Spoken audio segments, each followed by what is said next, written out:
Hola a todos, soy Miguel Ángel Vargas Cruz y este podcast va a ser de otra de las materias de relleno. Bueno, ya les dije que todas las materias las podemos explotar, pero sí, esta es una de las materias que a lo mejor no muchos van a disfrutar, que es la de contexto socioeconómico de México.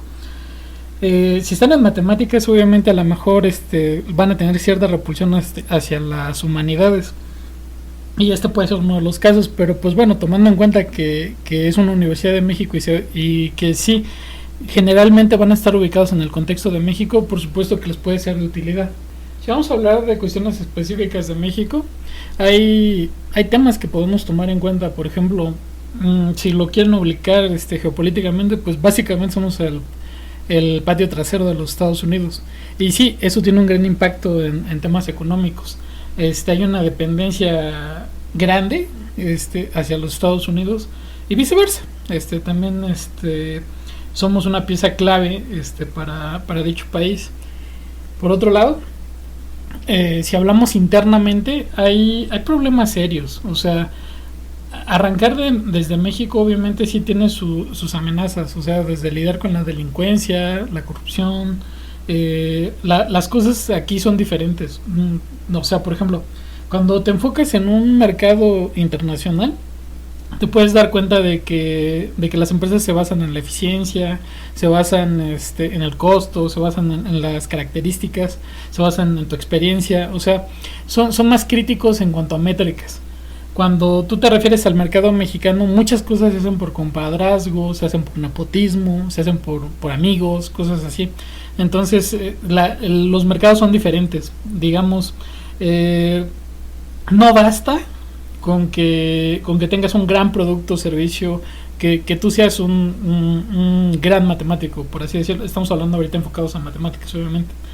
Requieres relaciones sociales y eso en lo personal a mí me parecía nefasto. Bueno, de hecho, no es que me pareciera en el pasado, o sea, me parece todavía nefasto, pero les voy a hablar sobre matices.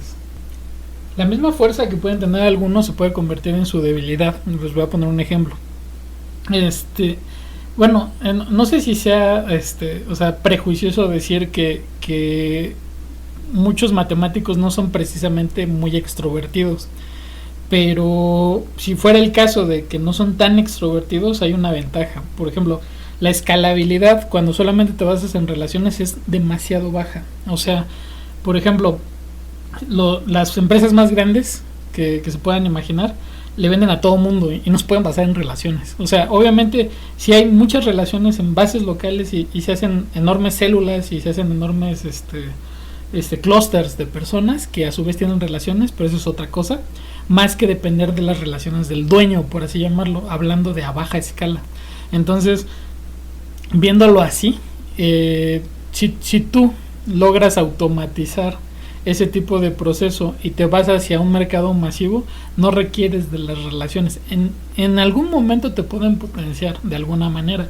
Sin embargo, tú te lo puedes brincar.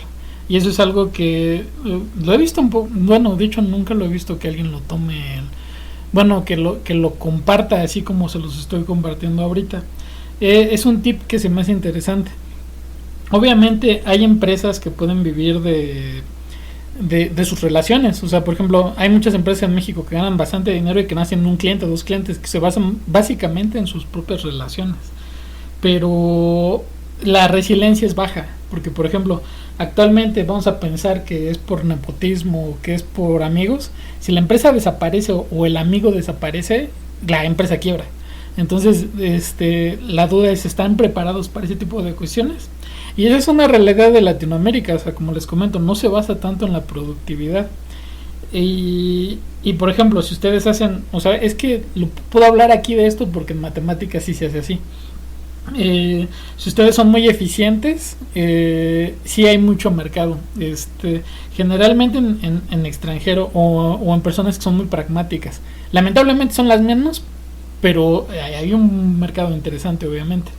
Entonces, eso es algo que se podría tomar respecto al contexto socioeconómico de México. Y obviamente también hay que tener cuidado con la parte de la delincuencia, la corrupción, o sea, porque eso dificulta la resiliencia también. O sea, porque no basta que tengas una estrategia para tener buenas ventas a pesar de no tener relaciones o incluso teniéndolas,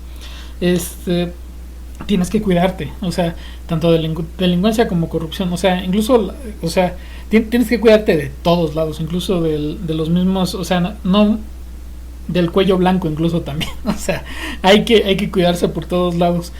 México es un país fácil en algunos sentidos y difícil en otros, en el sentido de que, por ejemplo, ahorita ya dije algunas cosas para paliar, pero por ejemplo, puede ser difícil en el sentido de, por ejemplo, que te cobren derecho de piso si estás en un lugar con mucha visibilidad, que estés constantemente con el gobierno encima, que te cambien una ley, que te cambien, o sea, hay muchas cosas que pueden ser una gran desventaja en un país como México. Hay otro factor, o sea, cuando les dije también que somos el ¿cómo se llama? El patio trasero de los Estados Unidos. Hay una frase que lamento no podérsela citar bien, pero la pueden encontrar rápidamente en Google, que dijo un presidente de los Estados Unidos, me parece, no me acuerdo, alguien del gabinete, que dijo que no quería un Japón al lado. Entonces, obviamente va a haber un esfuerzo, aunque tú no lo veas, porque no haya tanta innovación en México. De hecho, o sea, lo ideal es que nosotros trabajáramos desde la base hacia arriba en cuestión de progreso en México. Les voy a explicar a qué me refiero.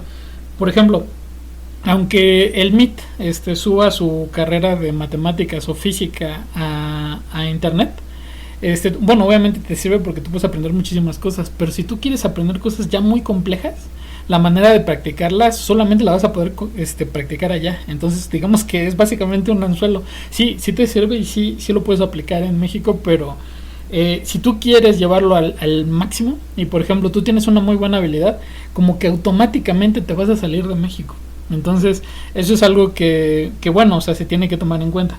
Y por ejemplo, yo no soy fan de que se queden en un solo país, o sea, yo soy fan de la movilidad, o sea, básicamente no tenemos, o sea, las fronteras son imaginarias. Nosotros somos los que nos limitamos, bueno, y no solo nosotros, no, los mismos gobiernos limitan a las personas, porque ¿cómo es posible que a una persona la hagas ilegal por moverse a través del planeta? O sea, eso es un concepto que la gente no entiende, simplemente acepta las ciudadanías, los nacionalismos, etcétera. Actualmente, o sea, hablar de política hace que este podcast envejezca muy mal, porque lo que estamos pasando ahorita va a cambiar en unos años y así sucesivamente. Todo lo que se hable de política va a cambiar. Lo único en lo que podemos estar en lo correcto es que todo va a estar de la mierda. Bueno, o sea, mejoran las situaciones en muchas cosas, pero la forma en que se procede generalmente es difícil. ¿A qué voy con esto? Si usted en esta materia se maneja mucho la historia. En el caso de la historia, como siempre comento, y principalmente bueno, no solo la de México, en general, son verdades a medias o mentiras completas. Entonces, si tú hay una premisa en la historia. Si tú entiendes que toda la historia de la humanidad se basó en la avaricia de las personas, ya entendiste toda la historia. O sea, los héroes son fabricados, o sea, son historias exageradas para generar íconos, propaganda, etcétera, ¿no? Promover nacionalismos, pero todo es por avaricia. Todo lo genera la avaricia y todo lo mueve la avaricia. Si tú analizas cualquier parte histórica, lo vas a poder ver así. No existe tal cosa como buenos y malos, o sea, simplemente es gente muy avariciosa cumpliendo sus caprichos. Y no solo sus caprichos, o sea, son caprichos o sea, en masa, o sea, porque son grupos de personas orientados a un objetivo. Entonces ahí pueden pueden obligarlos a tomar partido cuando no lo hay. O sea, son partidos inventados, o sea, son falsos. Entonces yo creo que no vale, bueno, desde mi perspectiva no vale tanto la pena atorarse por ahí. Si tuvieran que recorrer una historia, yo me iría a la historia de la ciencia y la historia de las matemáticas. Eso sí es muy útil. O sea, por ejemplo, cómo se fue desarrollando, o sea, cada una de las cosas que nosotros utilizamos en matemáticas, a mí me gusta. Y por ejemplo, yo en muchos de los libros que les pongo en la universidad es bueno, no que yo sea maestro, sino que en la página que ya conocen. Todas las referencias bibliográficas que les pongo, procuro algunas veces ponerles libros de historia. No siempre pongo, pero sí sería muy interesante que yo pusiera muchos libros de historia, incluso de divulgación, para que vieran de dónde vienen las cosas. Las cosas no son construidas solamente, digamos, de manera completamente abstracta, sino que vienen de algún otro lugar. Entonces se fueron construyendo. Posteriormente se van haciendo abstractas, en el sentido de que, por ejemplo, hay veces que las matemáticas va más bueno, no hay veces, la matemática siempre va muy adelante de lo que se puede hacer físicamente, porque hacer las cosas físicamente es complejo. Entonces no van a la par. Sí se tiene que avanzar por medio de abstracción, pero las bases para llegar a eso vienen precisamente de irlas construyendo. Por eso me gusta poner a veces libros de historia de las matemáticas, o libros de historia de la física, o libros de historia en general de lo que es lo que nosotros utilizamos. Es interesante ver, y también eso te ayuda como inspiración para decir, bueno, esto que podemos ver tan abstracto, podemos aplicarlo afuera en el mundo físico. Entonces es un ir y venir, o sea, lo puedes aplicar de un lado y para otro. Regresando a la materia, o sea, podríamos pensar, no es completamente inútil. O sea, por ejemplo, ustedes pueden, yo no voy a poner a propósito referencias bibliográficas, porque como ya les comento, son cosas muy inexactas y son cosas que a veces no importa la precisión. Por ejemplo, una vez en una actividad un maestro me puso calificación, bueno, de hecho me cae bien el maestro, o sea, no, bueno, pero así como que me molestó la observación. Dice, es que bueno, me puso baja calificación y me puso ahí la justificación que estaba mal una fecha, y yo así como que o sea, la voy viendo y le digo, es que la fuente es la información de la UNADUM, y dice, bueno, es que está mal, tienes que buscar otras fuentes. Y yo, o sea, sí, o sea, lo estoy sacando, o sea, no estoy usando la información de la universidad porque venía muy mal redactada, o sea, venía muy mal escrita, entonces automáticamente no la usé. Pero dentro de su información solamente la escaneé, o sea, digamos, la vi y dije, este dato me lo voy a traer porque pues, se ve bien, pero hasta ese dato estaba mal. Entonces, bueno, esta no es la única materia donde pasa. Yo ya les comenté que los contenidos nucleares están plagados de errores, tengan cuidado porque, o sea, aquí es un ejemplo muy pintoresco porque básicamente no importa, ¿no? O sea, si pasó en ese año, en el otro año, te puede ayudar para la cronología si eres muy así como que picky respecto a los acontecimientos y quieres formar una cronología, pero fuera de eso, pues no es como que te cambie mucho lo que vas a hacer, ¿no? O sea, si fue en el X año y ahora va a ser en el Y año, o sea, realmente no te cambia nada mientras tú entiendas qué fue lo que pasó. Y como les comento, si quieren una receta bien sencilla para entender la historia, es todo pasó por avaricia. Pero bueno, y luego hay que entender las estructuras, o sea, porque la avaricia se puede esconder bien, o sea, pueden decir, no, pues es que en beneficio de todos, sí, es avaricia a fin de cuentas, pero bueno, o sea, y todo se recurre a no querer morir, ¿no? Porque pues obviamente si o sea, la gente se vuelve avariciosa para acumular recursos, para no morir, entonces todo se puede sintetizar al miedo a morir. Entonces, bueno, regresamos a la misma materia. Si ustedes quieren ser estratégicos y hablar ya de México más en cuanto a tripas, cuidado con usar información estadística. O sea, yo sé que el INEGI tiene muy buenos datos y cosas muy interesantes, pero México se maneja aparte. O sea, por ejemplo, ustedes pueden tener datos geográficos de una región y no poder y no tomar una decisión pésima. O sea, por ejemplo, ustedes pueden decir, no, es que hay una densidad poblacional muy fuerte ahí, lo podemos utilizar y abrir un negocio ahí. Pero si resulta que es un lugar súper con muchísima delincuencia, cosa que no va a aparecer en el INEGI, van a tener serios problemas. O sea, porque a lo mejor es un lugar donde hay mucha afluencia de personas, pero tienes la amenaza, o incluso puedes cerrar, o ni siquiera poder abrir, en el caso de que quieras abrir una empresa ahí, o que tú quieras desarrollar tu actividad económica ahí como empleado, como lo que tú quieras. O sea, estamos hablando de el contexto socioeconómico de México.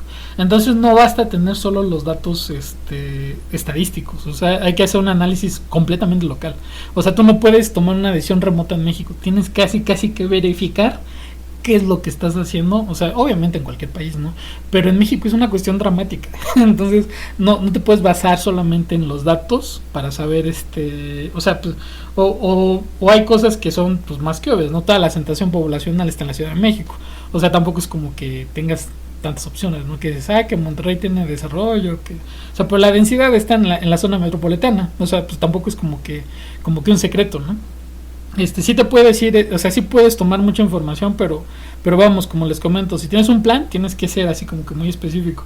Y no solo eso, o sea, incluso conociendo el entorno, conociendo los datos, conociendo muchísimas cosas, hay algo que te puede cambiar de la noche a la mañana. Pueden cambiarte una ley, pueden cambiarte N factores. Entonces México es muy inestable en ese sentido. Y es difícil trabajar así, pero te tienes que adaptar, obviamente. Pero sí, o sea, sí tiene su dificultad. Entonces, contexto socioeconómico de México se podría explotar más, pero pues sería difícil que alguien lo enseñara, porque esto no viene documentado en libros, ¿no? Entonces, por ejemplo, yo tengo muchísimos clientes extranjeros, o sea, de hecho es un mercado que se me facilita mucho porque ellos buscan eficiencia y mi empresa es muy eficiente. Entonces, en ese sentido es un mercado que domino bastante bien. Entonces, conocer este tipo de matices en todos mis servicios ayuda como no tienen idea, porque cuando los extranjeros planean abrir una empresa en México, bueno, hablando de mi tipo de negocio, planean abrir en México pensando que algo es como en el extranjero, es completamente diferente. Entonces, incluso para mexicanos, yo se los estoy diciendo, o sea, es completamente diferente, tienes que conocer los diferentes lugares donde te vas a meter. Entonces, de hecho, hice un video sobre esto, pero o sea, en matemáticas yo sé que no están orientados hacia esto, o sea, no les sería de tanta utilidad. Y de hecho, por ejemplo, los matices, todo lo que les estoy comentando ahorita cambia con el tiempo. Entonces, si yo los referencio al video donde yo comento este tipo de cuestiones, ya cambió. O sea, hay muchas cosas que ya cambiaron y van a seguir cambiando y todo el tiempo cambian. Entonces, envejece. Por eso yo no lo podría plasmar en un video que dijéramos, pues podría ser atemporal, podría ser una buena referencia. Más bien se trata de adaptación. Si estás en México te tienes que adaptar porque no sabes contra qué te vas a enfrentar, adicional a todo el dato que tengas. Entonces, esto se podría enseñar en el contexto socioeconómico de México. Es curioso, ¿no? Y yo también lo aproveché para hacer un poco de estadística. De hecho, el maestro que da esto también más adelante da estadística, porque precisamente también está relacionado, ¿no? O sea, no sé si sea coincidencia, bueno, como sea. Y pues sí, o sea, con estadísticas les digo, pueden ver cosas. La estadística te puede decir cosas, pero sí hay que hacer un análisis, o sea, no es nada, o sea, hay cosas o sea, por mucho que hayan metodologías, sí a veces hay que hacer un análisis cualitativo y entender a nivel de suelo en dónde estás, porque sí hay mucho cambio respecto a que tú te agarres promedios o que tú te agarres, incluso les digo que son cuestiones más sofisticadas, o sea, tengan cuidado. De hecho, lo ideal es que tuvieran su propia base de datos local y con eso si se hiciera machine learning, o sea, hay técnicas, pero hacia agarrar de grandes, o sea, por ejemplo, información de un estado entero no les va a ser tan descriptivo y hay que analizar muchos matices, o sea, si se pasaran a esa parte como de humanidades, o sea, hay demasiados matices a tomar en cuenta. No es tan rígido como decir vamos a seguir este sistema axiomático y de aquí no te sales y no hay problema. No es así. Pero bueno, o sea, a lo mejor como les comento, esta no es una materia que les interese tanto, pero es una materia que tienen que pasar y no es completamente inútil, porque ustedes están embebidos en una sociedad. Entonces esa sociedad les va a hacer más o menos difícil la vida en determinados ámbitos.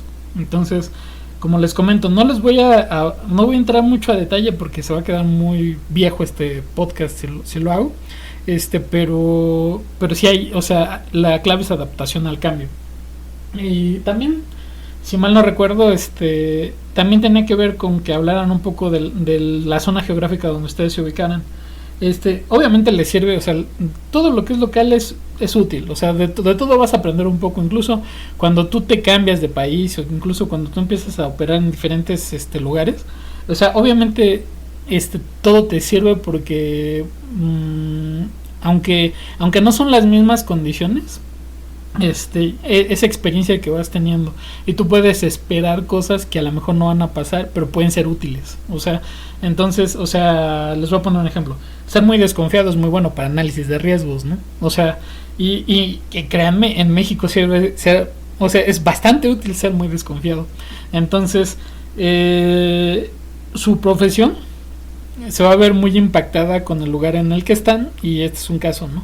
Incluso aunque digan, no, yo quiero ser matemático puro y solamente quiero enseñar, aún así, o sea, porque estás inmerso en una sociedad que es injusta. Entonces, o sea, por ejemplo, tú vas a ver cómo a lo mejor te vas a ver relegado por nepotismo, por influencias, a lo mejor no te contratan porque están robando el dinero, cuestiones así, o sea, ese tipo de cosas, estás inmerso en ese tipo de sociedad. Entonces, aunque tú te quieras abstraer completamente de tu entorno, no, tú estás embebido en un entorno, y si tú quieres cambiar eso, pues tienes que cambiar de entorno, ¿no? Entonces, básicamente, incluso saber esto, o sea, te ayuda a tomar decisiones aunque termines yéndote a otro país. Eso es un ejemplo.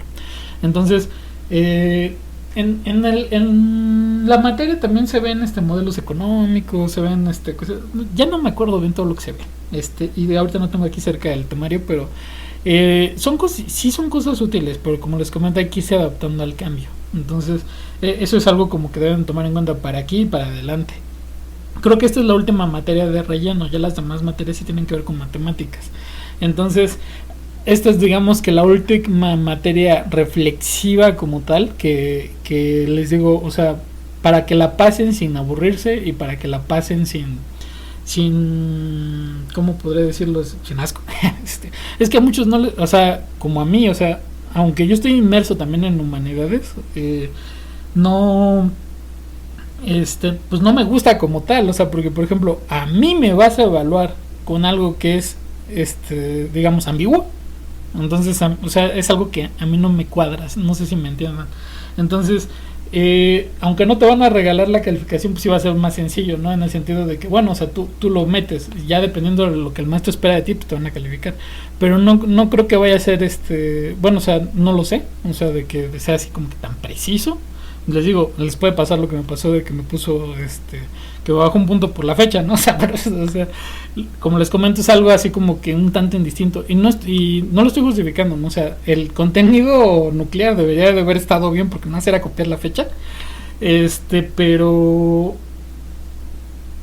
bueno, a ti como matemático, pues básicamente la fecha en la que pasó un suceso de México, pues sí te puede valer un poco de madre, ¿no? Entonces, vamos, es irrelevante, pero si ya estamos aquí, pues aprovechenla. Ahora sí, bueno, lo voy a hacer corto. Quería yo aprovechar para hablar de la cultura. Es algo muy, bueno, lo toqué en otro podcast, bueno, de otro de los videos, no me acuerdo si en desarrollo humano, creo que sí.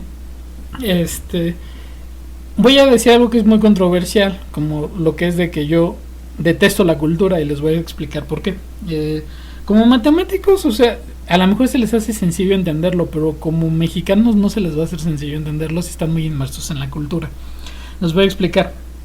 Como matemáticos, o sea, estás acostumbrado al rigor, estás acostumbrado a que las cosas, o sea, son más universales, en el sentido de que todos vamos a hablar el mismo idioma, las matemáticas. Es tu interfaz de intercambio, puedes entender la naturaleza, puedes entender los negocios, o sea, es tu interfaz, es tu lenguaje. Entonces, es como más neutro. Las matemáticas no tienen opinión, o sea, están construidas lógicamente. O sea, tu opinión no importa, básicamente. Entonces, por eso te puede hacer ruido todos los demás campos. Entonces, pero en el caso de esta, bueno, regresando a lo de la cultura, yo estoy en contra, les voy a explicar por qué. cuando tú estás muy arraigado a ciertos usos y costumbres, o sea, estás en un problema. Por ejemplo, si ustedes quieren rescatar lenguas, si ustedes quieren rescatar un idioma, si ustedes, o sea, algo que ya se usa poco, el problema va a ser es las divisiones. O sea, por ejemplo, si todos en el planeta usáramos el mismo lenguaje, sería súper sencillo. O sea, tendríamos pocas diferencias en el sentido de que, o sea, tan solo imaginan lo fácil que es, lo fluido que sería viajar. Eso es un ejemplo, o sea, y lo fluido, o sea, por ejemplo, si elimináramos esas diferencias culturales en el no hablo de riqueza cultural, por así decirlo, sino diferencias culturales, o sea, por ejemplo, el racismo, si lo eliminaras, o sea, y eso es cultural, entonces, son cosas que nosotros tenemos que eliminar, vernos, o sea, aunque es muy deseable y muy útil esas diferencias a veces, o sea, de que de hecho las ideas diferentes nos llevan a caminos diferentes y eso nos lleva al progreso. La realidad es de que hay cosas que sí serían descartables, ¿no? Si todos habláramos el mismo idioma, por ejemplo inglés, sería súper útil. Y de hecho todos lo hablamos, o sea, de hecho yo les puedo decir, es tan súper útil que todos hablamos inglés, aunque seamos de diferentes lenguas maternas, porque cuando viajas, pues es tu manera de entenderte, o sea, vas a Francia y vamos a suponer que aunque a ellos les encante defender el francés, o sea, sí te van a hablar en inglés, o sea, sí te vas a poder comunicar en inglés, si tú hablas un mal francés ya te empiezan a hablar en inglés, porque hay unos que fingen que no saben inglés, pero bueno, regresando al tema, vas a China, o sea, en China hay lugares donde de plano no hablan inglés, o sea, y no te entienden el inglés, pero aunque sea en el aeropuerto, incluso a ese nivel, ¿no? Pero o sea, pero a ver, comunícate en chino, o sea, no sé si me entiendan. Y hay personas, aunque sean menos, sí te van a, o sea, es nuestra interfaz de intercambio. Si todos habláramos el mismo idioma, resolveríamos muchísimos problemas y tendríamos menos cosas de qué preocuparnos. Eso es un ejemplo. La estandarización es muy útil. Como les comento, posiblemente sí tiene algunas desventajas respecto a la riqueza que puedes generar en que hayan diferencias. Pero en cuanto a democracia, en cuanto a igualdad entre personas, es mejor la estandarización. Entonces, tengan mucho cuidado con la parte cultural, porque es peligrosa y es engañosa. Y también los nacionalismos, o sea, decir, no, yo soy 100% mexicano, ni eres 100% mexicano, o sea, todos, o sea, o sea, todos tenemos un pedazo de todos lados. Y fuera de eso, si tú eres una empresa, o sea, todo lo que tienes de hardware es chino, o sea, o sea, ¿a quién quieres engañar, no? O sea, esto no es así, o sea, nosotros estamos automáticamente globalizados.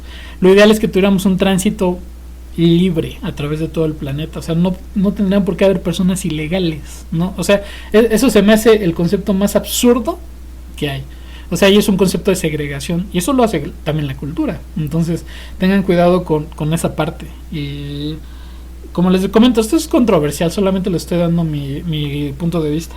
Y también para introducir el concepto de estandarización, o sea, porque cuando incluso hay presión sobre Estados Unidos seria sobre que ya empiecen a usar el sistema métrico, ¿no? De hecho, o sea, en muchos proyectos científicos se usa el sistema métrico, o sea, no, a quién quieren engañar, ¿no? Pero sí, y bueno, pero también vamos a pasarnos del otro lado, o sea, en muchas partes técnicas nosotros seguimos usando el sistema inglés y eso está mal, o sea, hay que estandarizarnos, la estandarización ayuda muchísimo. El sistema métrico es una maravilla, o sea, son múltiplos de 10, o sea, la estandarización es útil. Y en las matemáticas no se digan, o sea, cuando tú quieres hacer una interconexión entre diferentes campos, pues es muy útil.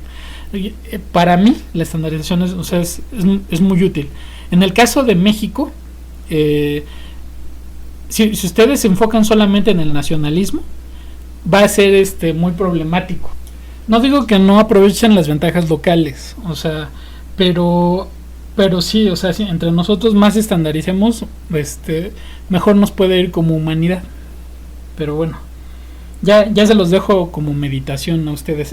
Como les comento, esta es la última materia de relleno, o sea, que es la última en la que me puedo ir hacia diferentes ramas. Y de hecho, no hablé todo lo que quería hablar, porque pues igual muchas cosas, como les comento, van a envejecer mal.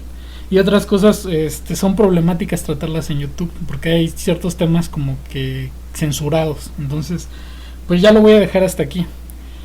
Como siempre les comento, aunque tengo bloqueados los comentarios de YouTube, ustedes pueden entrar al link que les pongo abajo y ahí pueden dejarme sus comentarios.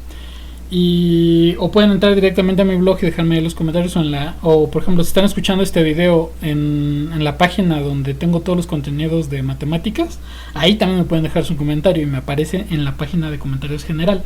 Entonces ya lo dejamos hasta aquí. Si no conocen mi blog es www.miguelangelvargascruz.com y nos vemos hasta el próximo podcast.